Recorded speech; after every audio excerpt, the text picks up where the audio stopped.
Bienvenidos y bienvenidas a Gente de Opiniones. Hoy tenemos la agradable presencia de la embajadora de Cuba.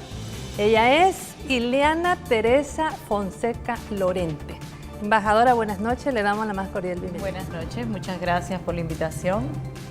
Bueno, ustedes saben que durante esta semana han pasado cosas importantes, sobre todo en el seno de la Organización de Naciones Unidas, con respecto al bloqueo ya de por años que ha tenido Estados Unidos hacia esa isla tan solidaria con el pueblo salvadoreño. De eso vamos a estar hablando, pero antes queremos invitarle a que usted sintonice Gente V, tanto en el canal 75-29 de Cable Claro y en el canal 29 de Cable Tigo. Y si usted quiere irse frente a su ordenador, pues estamos en www.gentv.tv y también puede escribirnos a nuestras redes sociales como Canal Gente V. El equipo de producción de Gente V Opiniones ha preparado la siguiente nota que queremos presentarle.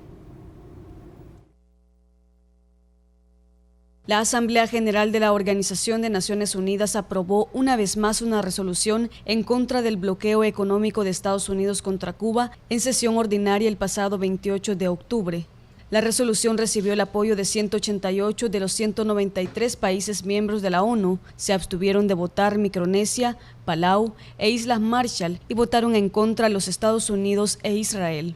Por 23 años consecutivos, desde el año de 1982, la ONU ha ejercido presión para que Estados Unidos termine con el cerco económico, comercial y financiero impuesto a la isla el 3 de febrero de 1962 y que ha implicado violación a los principios de soberanía e igualdad de los estados, a la libertad de comercio y navegación y la interferencia en los asuntos internos, además de causar daños económicos irreparables.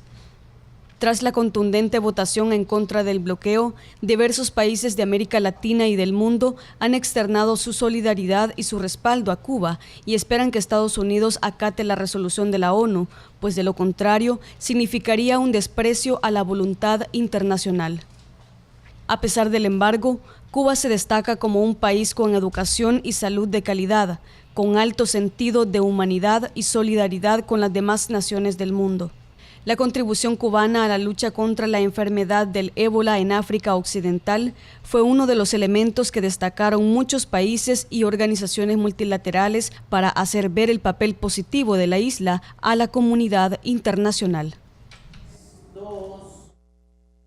Bueno, como lo indicaba la nota introductoria, son ya 23 años consecutivos cuando en el seno de la Organización de Naciones Unidas emite una resolución contra levantar el bloqueo económico hacia este país, hacia esta isla hermana. Quisiéramos que para que el pueblo supiera, la población salvadoreña, ¿por qué se impone un bloqueo a la isla? ¿En qué año? Cuéntenos un poco de antecedentes, embajadora. Con mucho gusto. Realmente el bloqueo comienza y se impone desde el mismo triunfo de la revolución, es decir, en el año 59 ya el pueblo cubano comienza a sufrir los primeros efectos del bloqueo, más allá que este se hace oficial, es decir, se legaliza como tal en el año 62. Desde entonces, el pueblo cubano ha estado sometido a fuertes presiones desde el punto de vista económico, comercial y financiero que tienen un impacto directo en el resto de los sectores de desarrollo de nuestro país. Llámese el ámbito de la cultura, del deporte, de la salud pública, de la educación, en fin, en todos los sectores de nuestro país tiene una incidencia esa afectación desde el punto de vista económico. Si hablamos de un bloqueo que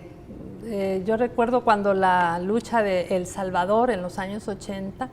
de no vivir un bloqueo como el que hasta ahora Cuba ha vivido, precisamente por razones de desarrollo, por razones que debe de tener cualquier país del mundo, en donde se puede ver la población cubana, en este caso, los efectos así concretos de este bloqueo impuesto. En todos los sectores, como les comentábamos, realmente tiene una afectación directa, por ejemplo, el sector de la salud. En el ámbito social tiene ya una trascendencia muchísimo mayor para la población, pues en oportunidades tenemos imposibilidad de acceder a insumos, a piezas de repuesto, a tecnologías, a recursos que en definitiva podríamos utilizar para mejorar el servicio de la salud. Hay medicamentos que se requieren para el tratamiento directo de pacientes afectados, sobre todo menores de edad, con enfermedades de cáncer, por ejemplo, y que se hace difícil poder acceder a ellos porque sus productores fundamentales se concentran en Estados Unidos, y a partir de ahí tenemos esa limitación para poder acceder. En el ámbito de la educación, por ejemplo, más allá de los insumos generales que lleva el proceso educativo, pues donde más impacto se aprecia en el ámbito del bloqueo es para los niños con necesidades especiales de educación, porque ya se complejiza un poco más la tecnología a utilizar, las formas de aprendizaje, etcétera, y también hay limitaciones importantes a la hora de poder acceder a este tipo de recursos en el deporte, en la cultura, por ejemplo, para la preparación de nuestros atletas, para la preparación de los artistas, en las materias, en los elementos que ellos requieren para poder desarrollar su actividad propiamente dicha, guantes, pelotas, bates, en fin, todos esos complementos que muchas veces también se hace más complejo. Y asociado a este impacto directo también está el impacto indirecto, que se puede describir como el extra que tiene que poner el Estado cubano justamente para garantizar de que estas afectaciones de las que les he estado hablando pues no se sientan tan fuerte a nivel de la población, a nivel de los distintos sectores. Y eso implica nada más y nada menos que tener que desarrollar entonces todas nuestras operaciones comerciales, la búsqueda de esos insumos, de esos recursos, de esas tecnologías en países lejanos, cuando tenemos un mercado potencial por excelencia a solo 90 millas. El costo adicional que pagamos hoy por trasladar todas estas cosas desde Asia, desde Europa, desde países de nuestra América Latina, pero también algo distantes, pues hace que todos estos insumos, todas estas tecnologías se encarezcan muchísimo más, así las pudiésemos comprar en este mercado mucho más cercano. Sobre esta base es que nosotros hemos hablado de que hoy el costo acumulado del bloqueo supera los 116.880 millones de dólares. Y esta cifra justamente está calculada sobre la base de esos extras que el gobierno, el Estado cubano ha tenido que utilizar durante todos estos años para poder paliar esas afectaciones directas hacia los sectores antes mencionados. Embajadora, ¿cómo se explica que con un bloqueo de esta naturaleza, con tantos miles de millones de dólares, digamos, en una inversión que pudieran haberla hecho para más desarrollo al interior de la isla, cómo se puede explicar que, por ejemplo, en el año de 1998, que El Salvador y Centroamérica vivieron el huracán Mitch y que a partir de ahí el presidente Fidel Castro ofreció a toda América Latina la formación de médicos y médicas en Cuba, en la fundación de la Escuela Latinoamericana de Cuba? ¿Cómo se puede explicar eso? Yo te diría que justamente partiendo de ese principio que ha caracterizado a nuestra revolución durante estos más de 55 años, de compartir lo poco que tenemos y no exactamente de dar lo que nos sobra. Y en ese compartir es en el que hemos compartido justamente con nuestros hermanos latinoamericanos, con nuestros hermanos africanos, con nuestros hermanos asiáticos, esos pocos recursos, y a pesar de todas estas limitaciones de las que hemos venido hablando, pues eso poco que tenemos lo hemos compartido en función de ayudar a la formación del recurso humano en los países en desarrollo, tan importante, tan necesario para poder avanzar justamente en ese desarrollo en cada uno de nuestros pueblos. Yo creo que Cuba da una lección bien importante, no solo a El Salvador, sino a toda América Latina y el mundo. Por ejemplo, cuando fue el huracán Ida, usted recuerda, amigo que me está viendo, que en el año de 2009, en noviembre, si no mal recuerdo la fecha, en noviembre del 2009 fue el huracán Ida, y que casi se terminó una buena zona de la zona paracentral del país, San Vicente. Vino la misión John Reed, ¿cómo se llama? Henry Reed, que es la misión de médicos, médicas, de internacionalistas de Cuba, ayudar.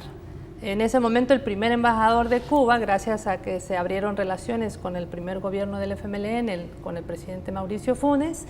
Aquí el embajador casi que se instaló su oficina en esa zona. ¿Cómo leen ustedes precisamente esta solidaridad, esta ayuda con países que pasan momentos difíciles?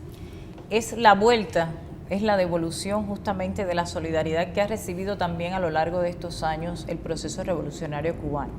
De no haber sido por la solidaridad internacional, por esa que se vio reflejada incluso en la reciente votación, en la votación de ayer de la resolución del bloqueo, por no haber sido por ese apoyo internacional que hemos recibido a lo largo de estos años en los diferentes momentos complicados por los que ha atravesado la revolución, en los diferentes escenarios a nivel de toda la región, realmente no hubiésemos podido llegar donde hoy estamos. Entonces, eso también para nosotros, es decir, ser solidarios con el mundo, cooperar con el mundo, con los países que en momentos coyunturales complicados lo necesitan, constituye un compromiso y constituye una obligación moral importantísima. Y es justamente ahí donde siempre están colocados nuestros profesionales, dando ese paso solidario, esa ayuda desinteresada e incondicional a los que más los necesitan. Ha sido un proceso de formación a lo largo de los años de esta revolución, con las nuevas generaciones que además hoy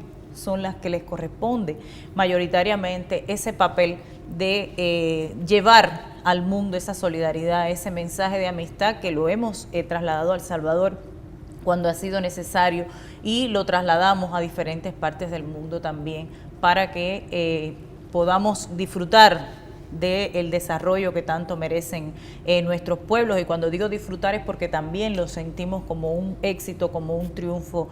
propio, cuando contribuimos a dar salud, cuando contribuimos a que las personas se alfabeticen, a que los países cosechen éxitos en el deporte, en fin, también constituyen para nosotros éxitos en ese sentido. Por tanto, lo consideramos como nuestro y consideramos, reitero, la solidaridad y la cooperación como un compromiso moral y ético de la revolución. Bueno, hay que recordar, ¿verdad?, cuando triunfa la Revolución Cubana el 1 de enero de 1959, el único país de América Latina que no rompe relaciones es México. De ahí todos los países rompieron relaciones y en el caso de El Salvador hasta el 1 de junio del 2009 entablan nuevamente relaciones con Cuba. Ahora son de 193 países en el seno de Naciones Unidas, 188 votaron a favor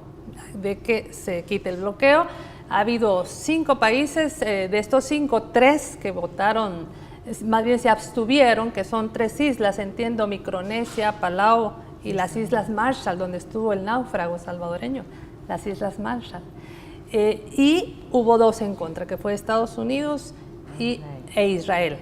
Embajadora, ¿qué significa, cómo valora Cuba ahora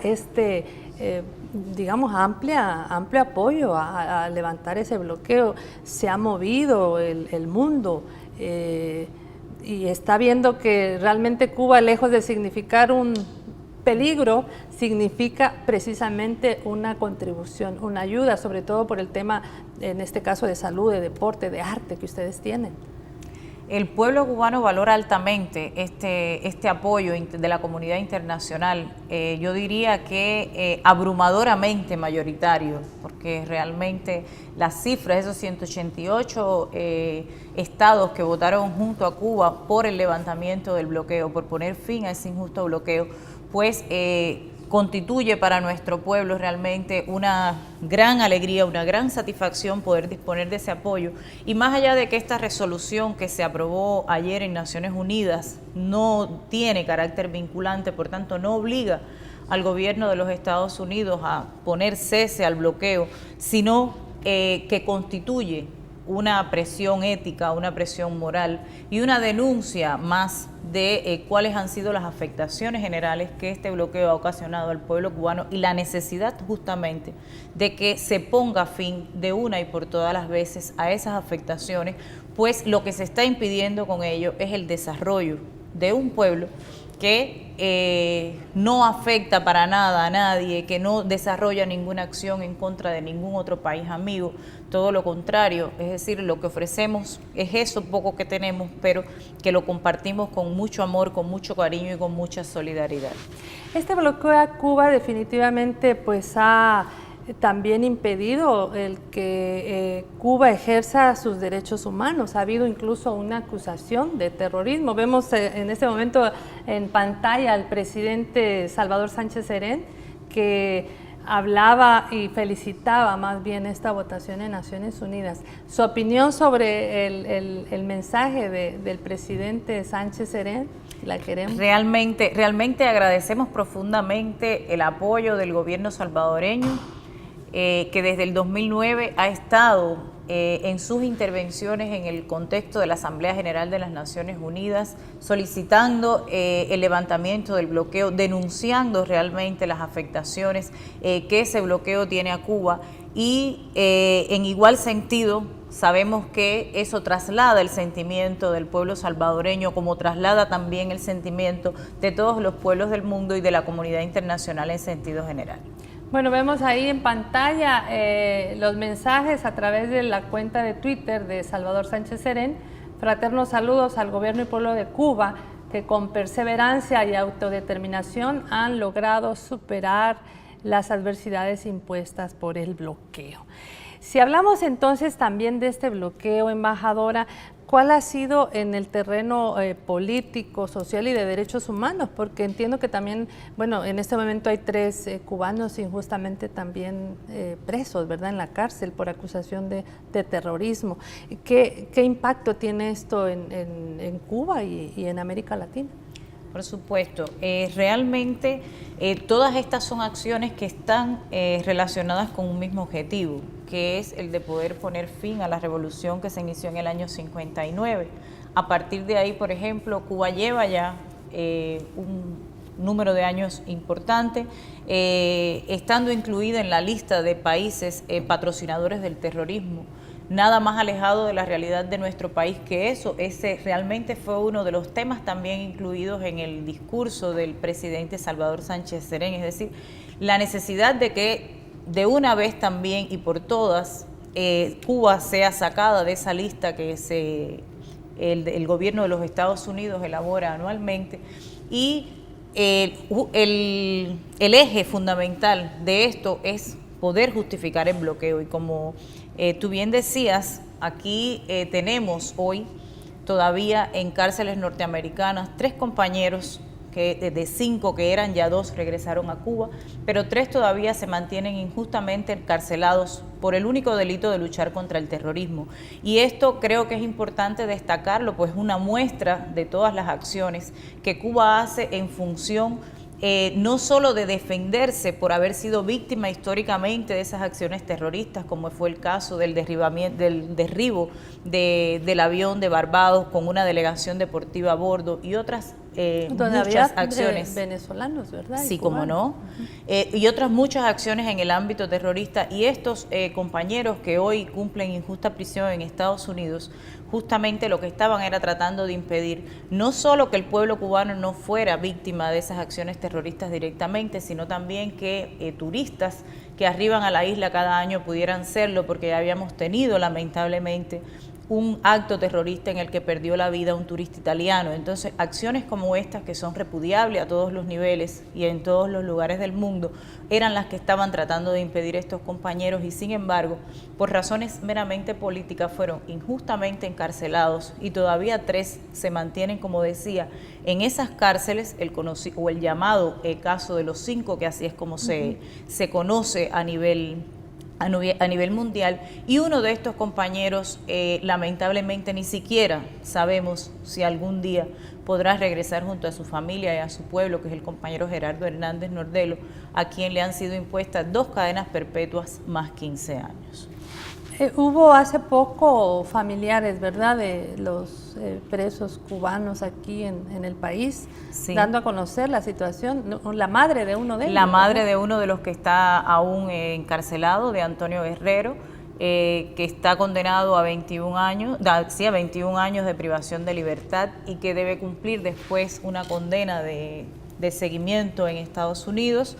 Esto se incluyó en el contexto de una jornada mundial que todos los años se promueve para tratar de visibilizar el caso, para tratar de dar a conocer la realidad del caso, pues realmente se habla muy poco en los medios de comunicación, se habla muy poco a nivel de la opinión pública nacional en Estados Unidos de cuál es la verdadera esencia de este caso de los 5, por qué estos compañeros estuvieron presos. Más bien ha sido el caso, más allá del silencio, también objeto de una gran tergiversación y por tanto se promueven acciones realmente para dar a conocer esa realidad y para tratar de solicitar respetuosamente al presidente Barack Obama que por favor, utilizando sus prerrogativas presidenciales, pues pueda poner en libertad a estos 3 compañeros que aún están encarcelados. Sabemos que el día de ayer, 28 de octubre, se inauguró en Cuba una reunión técnica continental contra el ébola, con la presencia de la Organización Mundial de la Salud, diversos organismos regionales y, por supuesto, también funcionarios de Estados Unidos, de Canadá y de 30 países latinoamericanos y caribeños. ¿Qué significa el hecho de que en este momento en Cuba haya personas preparándose para este virus mortal que se da en uno de los países más pobres del mundo, que es África? ¿Qué le dice esto al mundo? Bueno, un poco más de lo que veníamos compartiendo, ¿no? La necesidad esa de trasladar las experiencias, de poder utilizar el potencial médico profesional de que dispone nuestro país en función de la experiencia incluso acumulada en eventos, en tratamientos de epidemias, en enfrentamientos, en desastres naturales, etcétera. Todo ese background que se ha ido acumulando, pues poderlo utilizar justamente en bienestar de la humanidad. Cuba, con un orgullo sano, podemos decir que fue uno de los primeros países que dio el pase al frente ante el llamado de las Naciones Unidas, ante el llamado de la Organización Mundial de la Salud para contribuir a poder poner freno a esta epidemia que no conoce las fronteras y que si bien hoy está focalizada mayoritariamente en el continente africano, no estamos exentos de que en cualquier momento pueda expandirse y realmente, exactamente, convertirse en una pandemia que pueda afectar a todos sin distinción ni de raza, ni de sexo, ni de credo, ni de ideología. Entonces, a partir de ahí, con esa experiencia acumulada, con esa modesta preparación que hemos dado a nuestros profesionales de la salud y sobre todo con esa entrega y esa vocación de servir a la humanidad, pues el gobierno tomó la decisión de apoyar el tratamiento de la epidemia en África y un grupo importante de profesionales de la salud, tanto médicos como enfermeros, partieron tanto a Sierra Leona en un primer momento y con posterioridad a Liberia y a Guinea-Conakry. Hoy 208 profesionales de la salud cubano están prestando servicios en el continente africano y luchando por tratar de erradicar esta enfermedad para que no se siga expandiendo ni siga matando como está matando a habitantes de este continente. Aquí pareciera, embajadora, que vivimos un poco el mundo al revés. Cuando la ministra de Salud de El Salvador dijo que quien se sumaba a este llamado de Naciones Unidas fue terriblemente criticada por diferentes medios de comunicación, surgieron un montón de estos llamados memes de redes sociales, realmente que deja mucho que pensar, en el sentido de que se cree que enfermedades como esta hay que contribuir a frenarlas, precisamente para que no lleguen. Pero bueno, le digo el mundo al revés porque Cuba, siendo un país que no tiene enorme riqueza económica, pero sí mucha riqueza de formación y de corazón, va a África a contribuir a esto, el hecho que haya 208 profesionales de la salud, pero igualmente en el deporte, por ejemplo, aquí tuvimos el entrenador de una de nuestras máximas atletas en maratón, cubano, y otros, ¿verdad? Entonces, el hecho de que ustedes tengan esa preparación, pues data de muchos años. ¿Con qué filosofía el gobierno cubano preparó desde los años 60, digamos, a estas nuevas generaciones? ¿Usted parte de estas generaciones? Sobre todo en el área del deporte y la cultura, creo que es válido el concepto para ambos sectores, encaminado fundamentalmente a la identificación de jóvenes con talento, que con posterioridad se le ha ido dando seguimiento en el transcurso de los años y de su formación y su desarrollo estudiantil para que vayan escalando en los diferentes niveles del desarrollo del deporte, de la cultura, pero sobre todo a partir de la posibilidad de acceso amplia para todos los jóvenes, para todos los niños cubanos, pues se hace un énfasis particular en lo que es la identificación, como decía, de esas aptitudes. Una vez que tienen identificados lo que tenemos identificados los niños con actitudes para el deporte o actitudes para la cultura, entonces en función de su vocación, pues empezamos a prepararlos técnicamente. Y en ese desarrollo, bueno, pues van escalando, como decía, los diferentes niveles, hasta muchos de ellos formar parte de los equipos nacionales y representar al país en olimpiadas, en Juegos Centroamericanos, en Juegos Panamericanos, es decir, en todos los eventos, lo mismo a nivel de la cultura, que se produce similar estructura, es decir, en el proceso de educación, junto con la enseñanza normal que reciben todos los niños y jóvenes en el país, pues se combina también el desarrollo de estas actitudes, el fomento de estas potencialidades y también pues en el terreno de las artes disponemos después de pintores, músicos, bailarines, etcétera, que ya tienen una combinación de actitud, de potencialidad y de técnica. Y esto, por supuesto, que con los años también ha sido uno de los sectores en los que Cuba ha estado cooperando con los diferentes países a partir de las experiencias acumuladas. Ya hoy a veces nos sonreímos cuando en alguna competencia, en algún evento internacional, justamente atletas de otros países cuando se enfrentan con atletas cubanos, pues a veces son hasta derrotados y cuando vamos a buscar la historia, pues nos encontramos que, como se señalaba acá, el entrenador o la entrenadora de estos atletas son también sus antecesores cubanos, es decir, que han tenido un mismo origen técnico y a partir de ahí lo que se pone a prueba realmente es la aptitud que cada uno de los atletas tiene en el momento de su desempeño en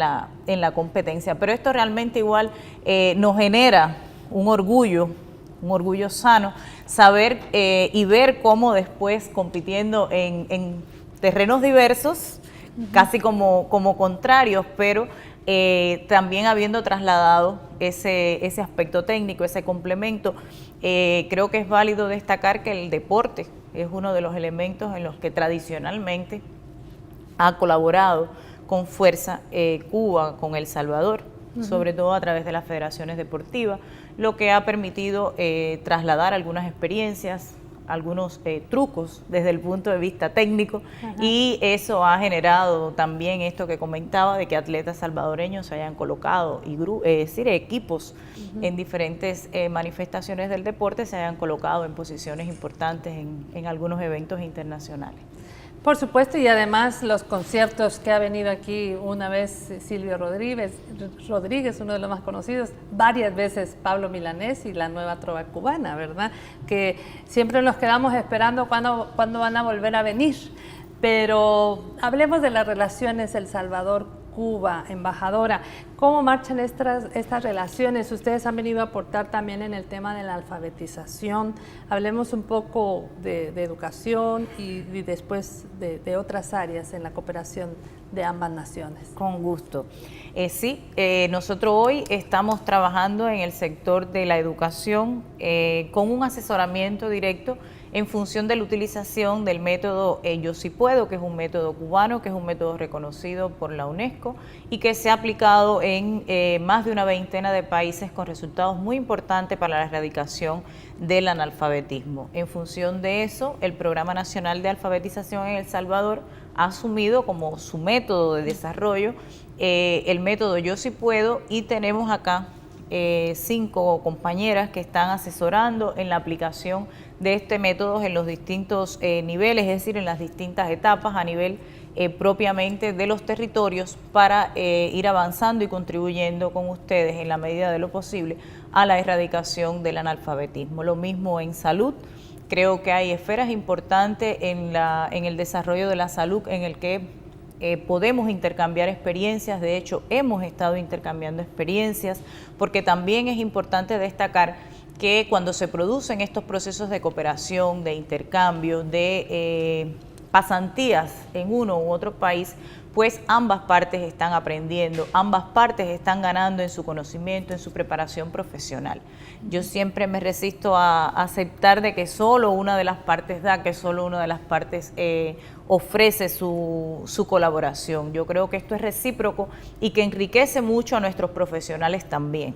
que en ese intercambio de experiencias se gana, se aprende cantidad y que hay sectores, como les decía, de los que hemos venido trabajando en el tema de las enfermedades renales crónicas, en el tema de los procesos de estructuración de la atención primaria, que es un elemento importante en materia de salud para lo que es para garantizar realmente esa salud preventiva, ese desarrollo de acciones que impidan que después las personas, bueno, pues ya terminen enfermas cuando antes podemos prevenirlo, y que es un eje fundamental en el desarrollo del sistema de salud en Cuba. A partir de ahí, las experiencias han sido bien interesantes. Compartimos también experiencias en materia de medio ambiente. El tema medioambiental es importantísimo en todo este contexto de desarrollo que están teniendo los diferentes países,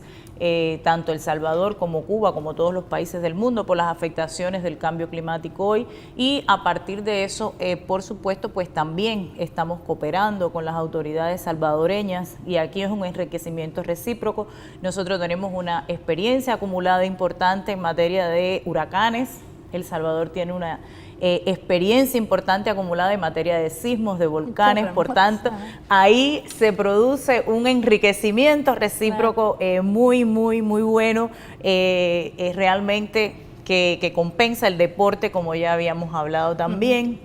la prevención de riesgo a partir de las estructuraciones de los sistemas de defensa civil. Es decir, hay varias actividades hoy en las que se están desarrollando proyectos de cooperación en la agricultura. Creo que la experiencia de la agricultura urbana y periurbana también están teniendo un impacto hoy en El Salvador muy válido para poder garantizar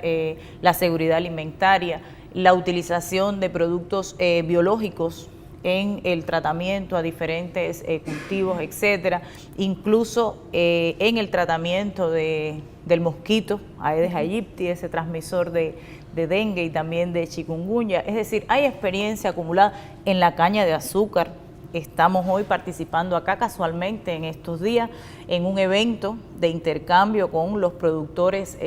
azucareros en el país, y también en este sentido, en función de la utilización de la caña, de sus derivados, etcétera, hemos tenido un intercambio de experiencia muy enriquecedor. Yo creo que las potencialidades son amplias y en ese camino andamos. Embajadora, y en el tema cultural, que ustedes tienen una riqueza cultural, del cuidado del patrimonio cultural, en el tema de la música, en el tema del canto, en el tema de la danza, del cine, ¿qué intercambios ha habido con El Salvador? A ver, en materia cultural, en la parte de patrimonio, por ejemplo, hoy estamos negociando un acuerdo entre el Ministerio de Ciencia y Tecnología y la Oficina del Historiador de la Ciudad en Cuba para todo lo que es la parte de restauración y la formación de recurso humano calificado en estos procesos de restauración patrimonial, en el que Cuba también, con todo el proyecto de desarrollo del casco histórico de La Habana Colonial, considerada Patrimonio de la Humanidad, pues ha tenido y ha ido acumulando una experiencia. Incluso hay una escuela de oficios dedicada a la formación de estos restauradores, y hoy estamos tratando de colaborar en esa experiencia en función de que pueda ser aprovechada también para el desarrollo de este componente patrimonial en El Salvador. En materia cultural, los intercambios siempre han estado presentes. Muchos artistas e intelectuales salvadoreños participan anualmente en un grupo importante de eventos culturales que se desarrollan en Cuba. Muchos jóvenes salvadoreños han egresado de la Escuela Internacional del Nuevo Cine Latinoamericano, y también muchos escritores salvadoreños han sido partícipes del Premio Casa de las Américas, la participación también en exposiciones, tanto aquí como allá, en jazz. Es uno de los, es decir, el próximo mes, en noviembre, estamos desarrollando nuevamente el Festival de Jazz, y el proyecto incluye la presencia de jóvenes talentos salvadoreños en el jazz que pueden también y que optan por los premios que son otorgados. En fin, hay un movimiento bastante particular que creo que pudiera, en la medida en que ampliáramos el conocimiento recíproco, poder también ampliarse y que sean más los salvadoreños que lleguen a Cuba a nutrirse de la experiencia no solo cubana, porque yo creo que estos eventos que he mencionado no solo aportan experiencia de nuestro país, yo creo que son enriquecedores justamente desde el momento en que permiten que se interactúe con personas, ya sean artistas, ya sean cineastas propiamente dichos o músicos, en fin, de diferentes partes del mundo que llegan a La Habana a estos eventos a trasladar su arte, a trasladar su experiencia, imparten cursos, en fin, hay una serie de opciones ahí que en la medida en que avancemos en ese conocimiento recíproco podrán ser explotadas de una mejor manera. Además es bien reciente el tiempo en el que ahora sí se puede dar a conocer lo que en Cuba existe. Prácticamente hablamos de 5 años, pero para quienes conocemos la isla de muchos años atrás sabemos que esa riqueza es vasta, ¿verdad? Bueno, y por cierto, el sábado va a estar Paquito de Rivera, también cubano, aquí en el Teatro Nacional. La embajada parece que de Uruguay lo trae. En el tema de comercio, embajadora, ¿cómo estamos con el tema ya más de productos, de servicios, el tema comercial? Las relaciones económicas y comerciales son el gran reto que tenemos hoy como embajada, como equipo de trabajo, asociado fundamentalmente a la posibilidad de poder dar a conocer las opciones, las bondades que puede tener Cuba en el desarrollo de negocios, en el desarrollo de inversiones, que son procesos realmente que están adquiriendo una importancia fundamental para nuestro país, y en función de eso tienen potencialidades también importantes para el resto de los países de la región. Por ejemplo, el próximo mes también, en noviembre, a finales de año, se concentran un grupo importante de destacados eventos en Cuba. Entre el 2 y el 8 de noviembre se estará desarrollando en La Habana la 33 edición de la Feria Internacional de La Habana, así se llama, que este año estará dedicada a la inversión extranjera. Tiene su sede por excelencia en Expo Cuba y concurrirán ahí hasta la fecha confirmado ya más de 2.000 empresarios de más de 60 países del mundo, es decir, no solo de América Latina, sino también de Europa, de Asia, que llegarán a ofrecer sus opciones de negocio, sus productos, sus potencialidades para desarrollar inversión y comercio. En este sentido, consideramos que es una excelente oportunidad para que los empresarios salvadoreños puedan acercarse, para que conozcan un poco más de la realidad que tiene Cuba en el ámbito económico comercial y las oportunidades que ofrece la isla, sobre todo en materia de inversión. Acabamos de actualizar nuestra ley de inversión extranjera, ley que tenemos vigente desde los años 90, pero que en un proceso de actualización justamente y de reacomodo a las nuevas condiciones y oportunidades que puede ofrecer la economía cubana, pues ha sido actualizada y va a ser el tema de la inversión un eje central en la Feria Internacional de La Habana. ¿Qué cambios recientes ha habido en Cuba para que la gente que no conoce ese país y quiere ir, quiere invertir, quiere tener relaciones comerciales con la isla, ¿cuál es la noticia que le da? Bueno, buenas y alentadoras en todo caso, por supuesto, en función del desarrollo de un proceso de actualización del modelo económico derivado del Congreso, del último Congreso de nuestro partido, en el que se han venido adoptando un grupo de medidas que no exactamente son las referidas a la inversión o a la ley de inversión extranjera, como les decía. Ley de inversión extranjera y proceso inversionista tenemos en la isla desde hace unos cuantos años ya, incluso han servido de forma muy positiva y directa al desarrollo de sectores económicos, como es el caso del turismo, que ya permite que arriben al país anualmente, es decir, este año debemos estar recibiendo en nuestro país cerca de 3 millones de turistas, es una cifra considerable, con una infraestructura realmente también muy confortable, con todas las condiciones, y que ha sido creada como resultado en buena parte de ese componente mixto entre las inversiones extranjeras y el capital que ha aportado el Estado en función del desarrollo del sector. Me refiero al sector del turismo. También, por supuesto, se desarrollan procesos inversionistas en otros sectores priorizados de nuestra economía que venían en curso, llámese todo el proceso del níquel, de la extracción de níquel,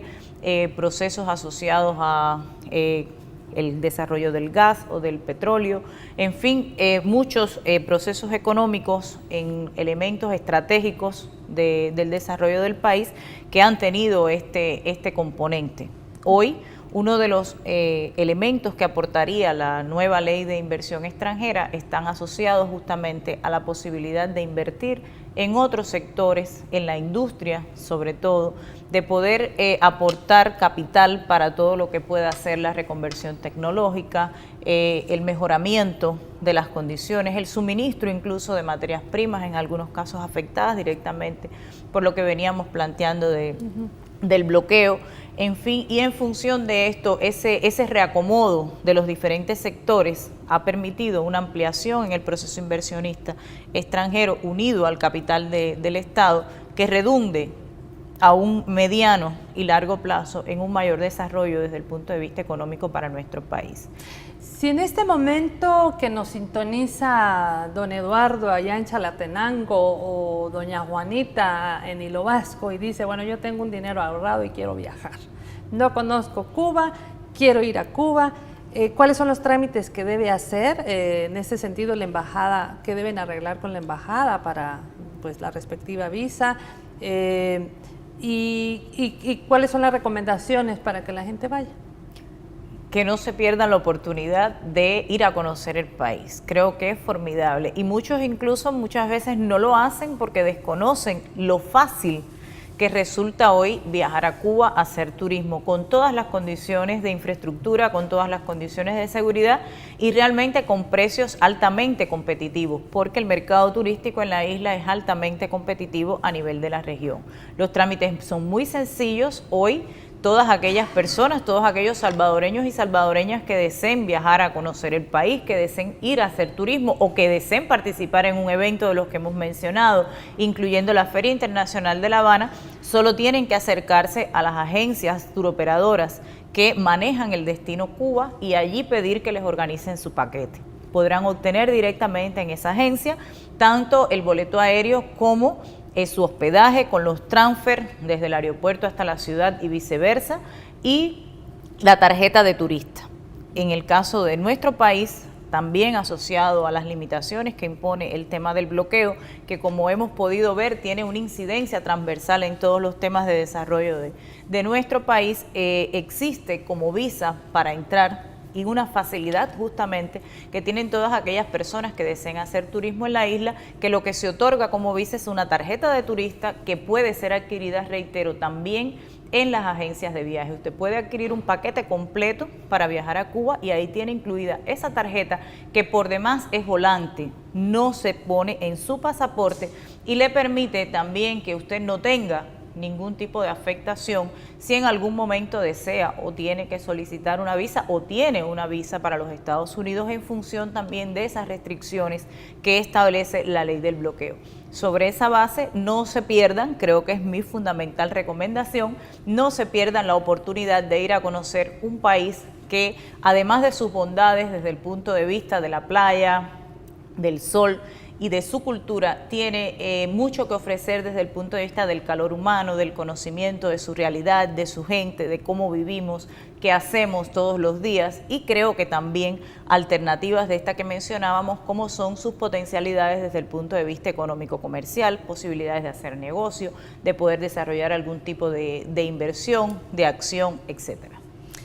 Increíble. Eso de, bueno, tarjeta de turista,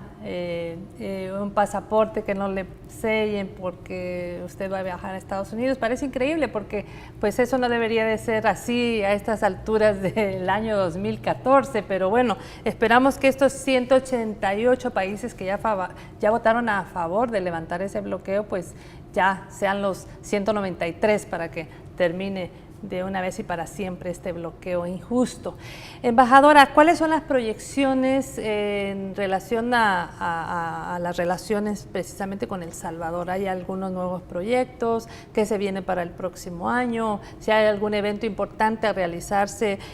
Cuba-El Salvador en el país, aquí en El Salvador? Por el momento, continuar ampliando las potencialidades en los sectores que hoy estamos trabajando, identificando justamente las posibilidades que desde el punto de vista recíproco ofrecen cada uno de ellos. Me refiero a la salud, a la educación, al deporte, a la cultura,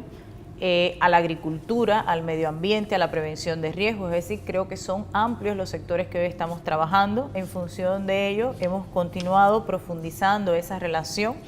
Creo que uno de los grandes proyectos que pudiéramos decir que tenemos en el ámbito bilateral, y tal vez es una aspiración más nuestra que otra cosa, pero que no vamos a desistir de la idea de poderla implementar, es poder traer el próximo año acá a la compañía artística de niños La Colmenita. Que en el ámbito cultural realmente es un proyecto que merece un reconocimiento a nivel de todos y todas en función de lo que representa, porque son niños haciendo arte, niños haciendo cultura, pero con una inserción y con una complementación en función de niños que tienen necesidades especiales de educación y que también se insertan en este contexto y que aportan realmente a su desarrollo. Entonces, creemos que este es un proyecto importantísimo para que los salvadoreños y las salvadoreñas puedan disfrutarlo en el ámbito cultural, a partir de que me preguntabas cuáles eran las principales opciones que teníamos. Creo que también en ese terreno aspiramos a que El Salvador pueda estar presente el próximo año en el mes de febrero en la Feria Internacional del Libro de La Habana, que es un marco importantísimo para el desarrollo de los vínculos en el sector cultural, para el acercamiento entre los escritores, entre los poetas, entre todo el sector. De hecho, hay un grupo de salvadoreños y salvadoreñas participando en el Premio Casa, han presentado sus obras que serán premiadas en el mes de enero. Por tanto, ahí estamos hablando de un corto plazo. A largo plazo pudiesen surgir muchos nuevos proyectos en función de el conocimiento recíproco. Ojalá y podamos también estar hablando el próximo año en este u otros espacios de la posibilidad de un encuentro empresarial entre empresarios cubanos y salvadoreños, tal vez de una visita de un grupo de empresarios cubanos a El Salvador o de un grupo de empresarios salvadoreños a Cuba. En fin, proyectos tenemos varios en curso, pero sobre todo en función de una ampliación y un fortalecimiento de esos vínculos históricos que se han mantenido a lo largo de los años a pesar del alejamiento oficial que existió en algún momento. Bueno, y ojalá que vuelva a haber otra fiesta como la del domingo pasado, a propósito del Día de la Independencia cubana, ¿verdad? Fue esa la celebración. El Día de la Cultura. El Día de la Cultura. Los cubanos residentes en El Salvador, el pasado 26 celebramos en Santa Tecla el Día de la Cultura cubana, se celebra el 20 de octubre, porque por primera vez en el año 1868 se entonaron las notas de nuestro himno nacional. Con posterioridad se declara este Día Nacional, es decir, el Día de la Cultura cubana, y todos siempre llevamos eso, y en función de eso lo consideramos como un momento importante para dar a conocer nuestra cultura, nuestros valores en este sentido, y a eso se sumó nuestra colonia, que aunque pequeña, muy activa también en su aporte cultural y de otra naturaleza en el país. Además que tienen que dar clases de baile, pues ahí vimos bailando a las compañeras cubanas, bastante bonito. La Colmenita fue una película que en el Cine Historias de la Secretaría de Cultura del FMLN se presentó, una película, no sé si se llamó Y Después o algo así. Ellos, La Colmenita. Es una compañía de teatro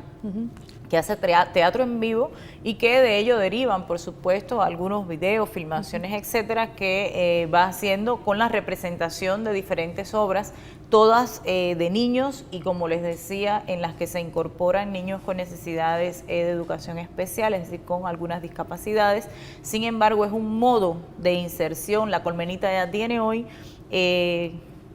colmenitas en diferentes lugares de América Latina, sobre todo, proyectos que a nivel de la comunidad llegan, se establecen y agrupan por intermedio de la cultura, de la actuación, del teatro, a un grupo de jóvenes, de niños, desde edades pequeñas hasta la adolescencia, que es uno también de las grandes bondades que tiene este proyecto cultural como compañía.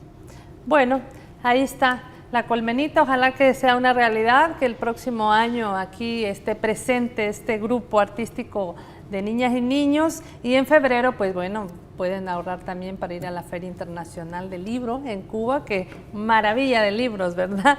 Embajadora, le agradecemos mucho su presencia aquí en Gente de Opiniones, y ojalá que esta solo sea la primera de varias citas aquí en nuestro canal. Muchísimas gracias por estar acá. Con mucho gusto, y gracias a ustedes por la oportunidad de poder compartir con la teleaudiencia.